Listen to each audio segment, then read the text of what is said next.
I always imagine Joshua to be one of the bravest guys in the Bible, and all the things he accomplished and all the things he saw. What an amazing life he had. But he is one of the people in the Bible who was told, do not be afraid, more than anyone else. And you think about Joshua's identity and the struggle that he had with that.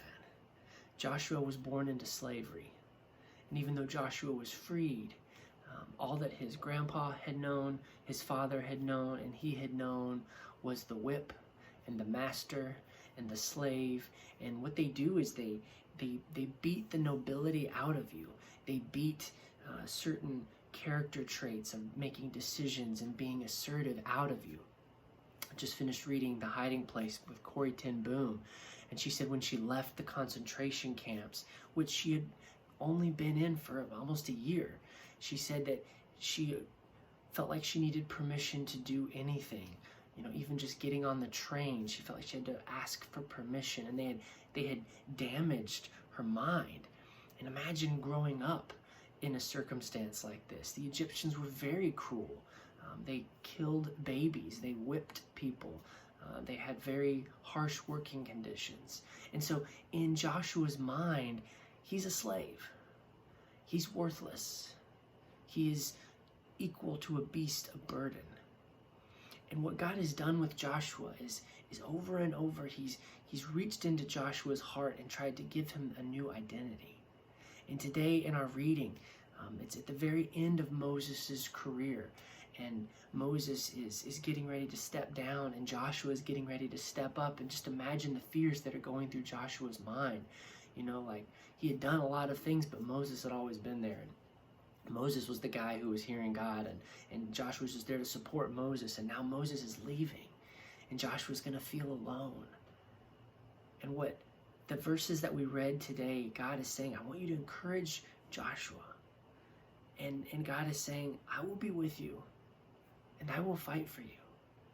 Joshua was leading an army of slaves into a land teeming with professional armies and iron chariots and huge walled cities.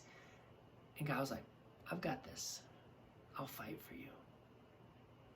And Moses even says, who of all the gods of the earth has been able to do the deeds that you have done? And the answer is none. None of them parted the Red Sea. None of them freed a certain nation from slavery. None of them provided manna in the wilderness. And what Moses is trying to do for Joshua is he's saying, stop looking at yourself and seeing a slave, and look at God.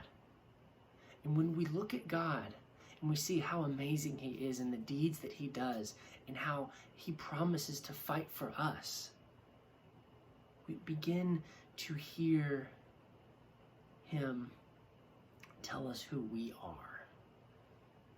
He told Joshua he was a warrior. He told Joshua he was a conqueror. He told Joshua he was a spiritual leader, a man of God. And the more Joshua looked at God, the more Joshua began to believe that those were the identities that were true. That he was a worthless slave was a lie. Now, whatever your fears are in that list of 10 that you wrote down, if you look at them, those fears are tied to an identity you believe about yourself. Maybe you believe that you're worthless or that you're a loser. Maybe you believe that you're like a slave like Joshua. But God has so many verses in the Bible where he calls us more than conquerors. He calls us a new creation. He calls us friends of God. He calls us children of God. So today I just want to encourage you to stop looking at your fears and even looking at yourself and look up. God's got this. What other God can do the deeds that he does? And no matter what you're facing, he will fight for you today. So trust in him. In the battle, you will hear that still small voice give you your identity. And that identity will ring true. It'll be what you've always wanted to be. In the midst of battle, in the midst of the monsters chasing you, you'll be able to say out loud, God's got this. And you will turn, and you will stand, and you will see the deliverance of the Lord. God bless.